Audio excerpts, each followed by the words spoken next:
I'm Dale. I'm Charlie. And this is our climbing van Ringo. Dale's got a background in design and I've got a background in science, and I'm also a photographer. So those skills came in really useful when we were kind of not only designing what we wanted the van to look like, but kind of learning how to do all of the electrics and just kind of having a bit of a practical background for actually making the van as well. So if you don't want to sit here and watch the whole video, what we're going to do is we're going to walk through each section of the van. So we'll explain the kitchen, the water system, the bed, kind of all the different features, and then we'll just write in the comments what time in the video each bits are, so that you can kind of skip to the bits that are most useful to you. And we bought our van in January 2019, and it's taken us just over a year to convert it. So we had a few objectives for the van. We spent a hell of a long time planning, so we were really keen to achieve a few specific things. So we really wanted a fixed bed. We know that we're lazy, we're not going to make a bed every single day, and we wanted that storage below it, so that was really important to us. We wanted a big kitchen, so we've got this L-shaped kitchen. What the L-shaped kitchen means is that we've closed off the cab, but we kind of decided that that was something we wanted to do quite early, and that was part of the reason that we decided to get a long wheelbase Sprinter, so that we'd have the extra space and we wouldn't need to have the kind of cab open with swivel seats and that kind of thing. I think the other thing that this allows is that when you're in the van and you've closed the doors, it doesn't feel like a van anymore. You are just in a little home on wheels. So we spent just over a year doing up the van, but we both have full-time jobs and we also like climbing, so we didn't work on the van every single weekend. The amount of time that we actually spent doing up the van is the equivalent of 2 people working on the van every single weekend for 4 months. And that's about the equivalent of 1,000 hours, which is quite a lot of time. Yeah. I'm sure if we did it again, we could do it with several hundred less than that, and if you did another one after that, probably get a similar saving again. But I think we were very pernickety about certain details, and we really wanted to understand everything that we'd done, so if we ever have any problems in the future, we're going to understand it and we can fix it quickly. But hopefully, because we spent a good amount of time, it won't break. So when we were looking for a van, we had a budget in mind. We were initially looking around 8k. We knew that we wanted a long wheelbase Sprinter or Crafter, and we ended up spending £8,800. So then when we did the actual build, we kind of didn't have a strict budget in mind, but we just tried to save money everywhere that we could. So instead of buying everything new, we kind of set up a lot of eBay and Gumtree alerts for things like our fridge and the things that we knew were going to be the most expensive. So I guess the really tricky bit is working out how much you should spend on the van. We'd heard of people converting long wheelbase Sprinters and doing like a relatively good job for about £3 grand, and some people spend 20 grand. And for us it was very much a case of trying to do the best thing we could for what felt like a reasonable amount of money. So there's a lot of areas where we are probably quite proud that we did it really on the cheap. Our overall spend on our build was around £6,700. We're both quite enjoy a spreadsheet, and so we did keep track of every single thing that we bought. But we're quite happy with that cost, considering the kind of functionality we've got, how livable the space is, and the kind of finish that we've got as well.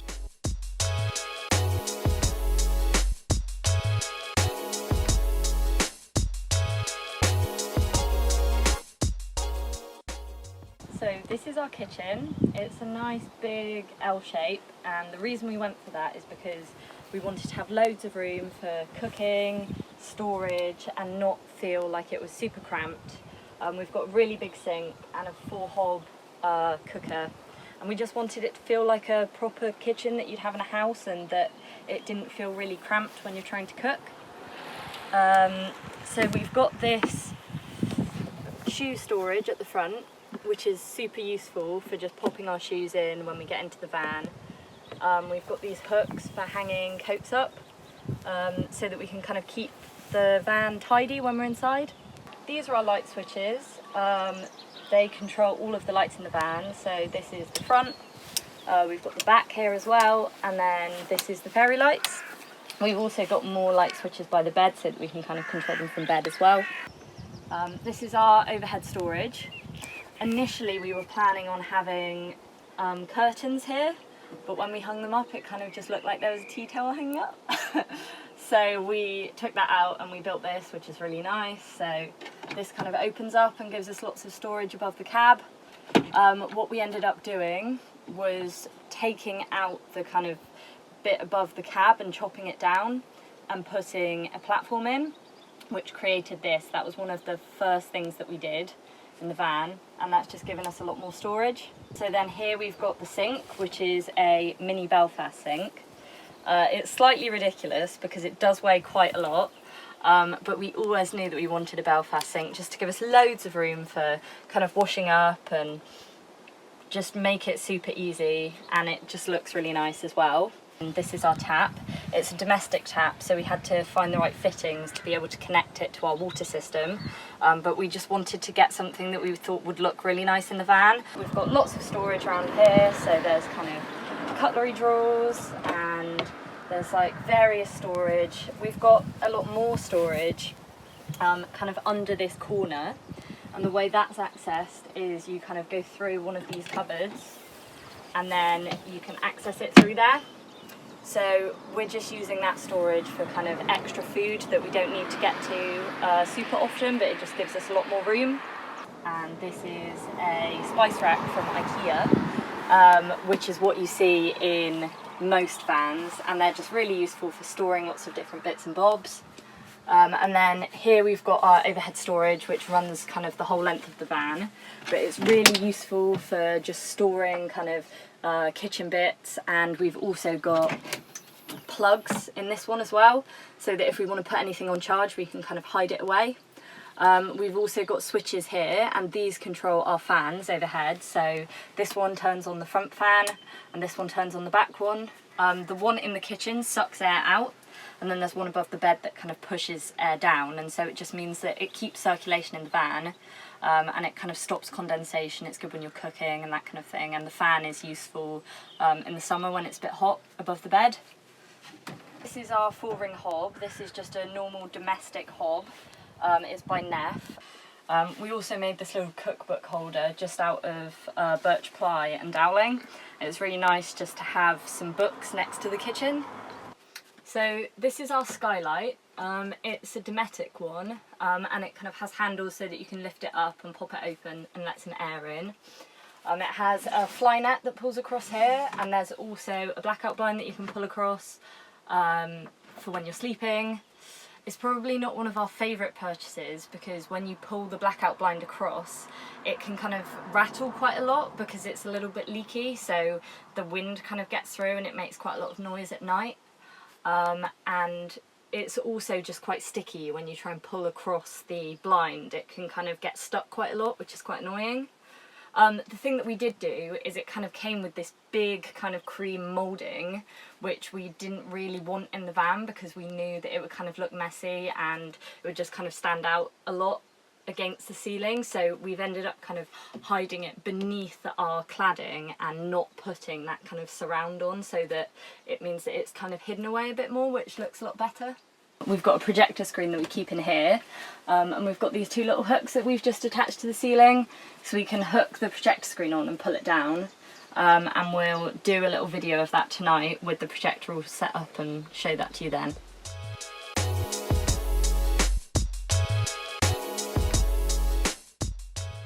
So this is our little projector. It's a ViewSonic M1 Mini. It's got a built-in battery pack. You can hook it up with a HDMI to your phone, plug it into an external power source, and it's actually surprisingly good for a little product. So to go with it, we bought off eBay for about £15, I remember,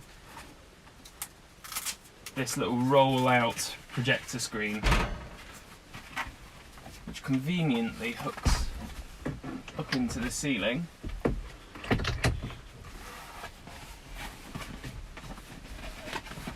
And then rolls down. So we use our slide out table and we position it right at the end which gets us a perfect distance away from the screen.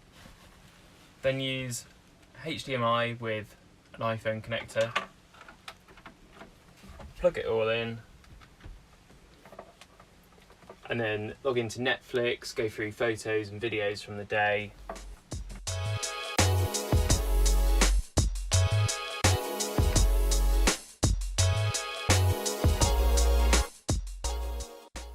So this is our seating and dining area. It consists of 2 benches, so this one's good for about 2 to 3 people, and this is a cosy 2-seater. So below here we've got some storage, and then on the other side we've got our electrical system, which we can go into a bit more detail later. So the main feature of our seating area, other than the seats, is our slide out table. So we slide out 600mm, so it's a fairly big table, and we made it out of the floorboards that we have in the van as well. So it uses 2 linear guides and a push to open feature, so it's now in its kind of locked state.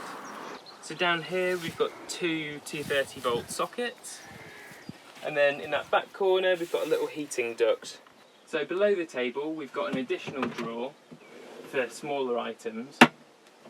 And you'll notice that when I push it back in, a little trapdoor has moved out of the way, revealing our U-shaped bench. We can keep on pulling it until we've created a mini bed. This also gives us really quick access to boot storage, which I can quickly fold back down, push under, and hide away.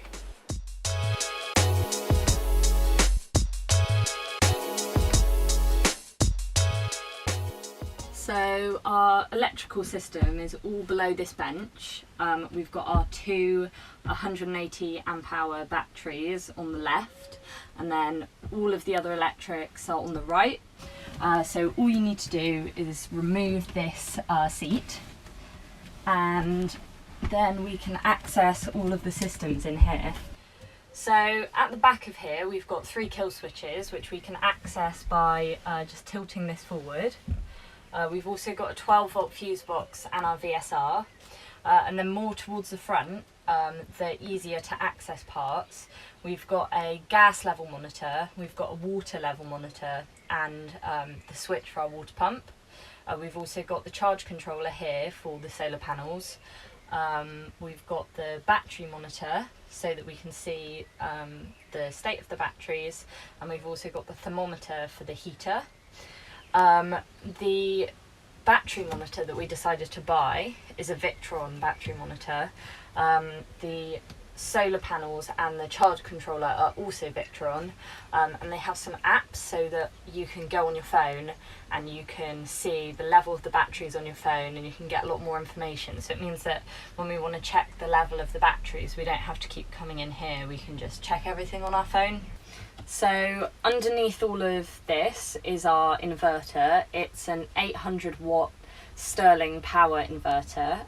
So 800 watts is completely fine for us, and it would be completely fine for most people. It means that if you tried to plug something like a domestic kettle in, it would trip it, but that's kind of not an issue for us. We've spec'd it based on what we'll be using. And basically the way it works is we've just got a couple of extension cables plugged into that, and all of our sockets and some of our lights and various other things are kind of wired into that, and that's just hidden away below all of this. In this section we have our batteries. We've got 2 180 amp hour Vantour batteries. We've got quite a lot of power, so we could kind of sit on our laptops playing movies and working and charging phones and things for a few days with no sun, and we'd be fine.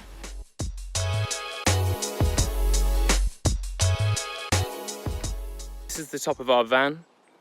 First bit we have is a nice little window with a Charlie behind it. We then have a vent followed by 3 solar panels and another vent at the back. And then right at the back we've got our little reversing camera, which is an absolute godsend with something this long.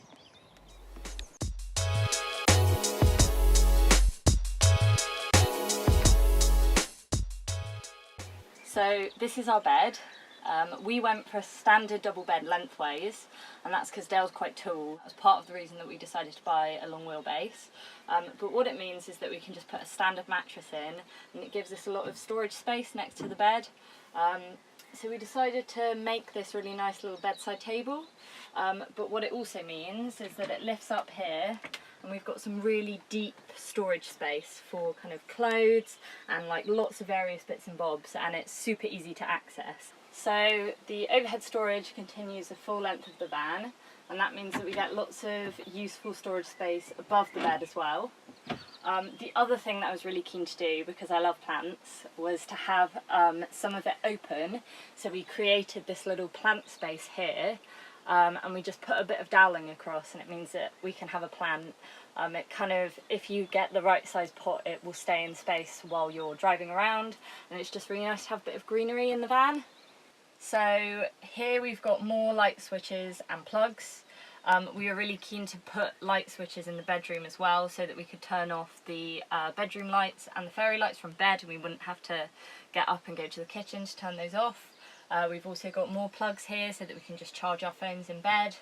And we've also used these little kind of quarter doweling pieces to just tidy up some of the edges. So this is our bookcase. This is kind of giving us yet more storage, but this is kind of more visible storage. So we made this with birch ply and doweling, and we can put books here, guidebooks, and room for more plants as well.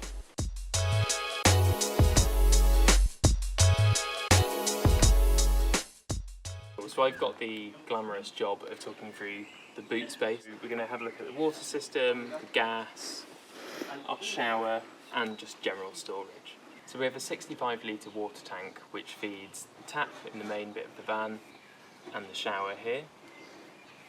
That goes through to a SureFlow water pump and then into an accumulator, and then is distributed out to the two channels that way. So as you can see, our boot space is really comfortable. We've got plenty of room for the boiler and the heater. The heater was a really good Gumtree find. We set up alerts before we'd even started the project, and we got it for about a third of what it had cost to buy it new, and it's only a couple of years old and it's been working perfectly. So the gas heater links through to this manifold. So welcome to the underside of the van and our LPG tank. So you can also see our regulator there, and that we've mounted the LPG tank using FlexLink.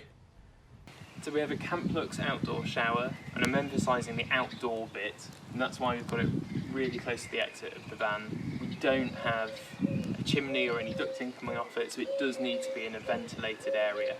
So at the flick of a switch, we can have a nice warm shower.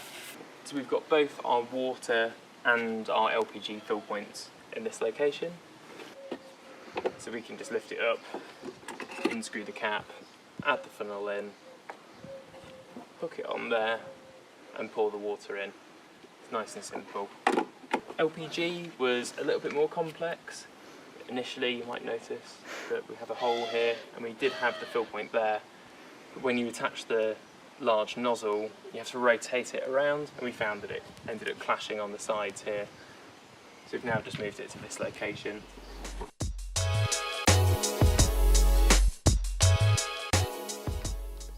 So where do you go to the toilet? Need a little bottle.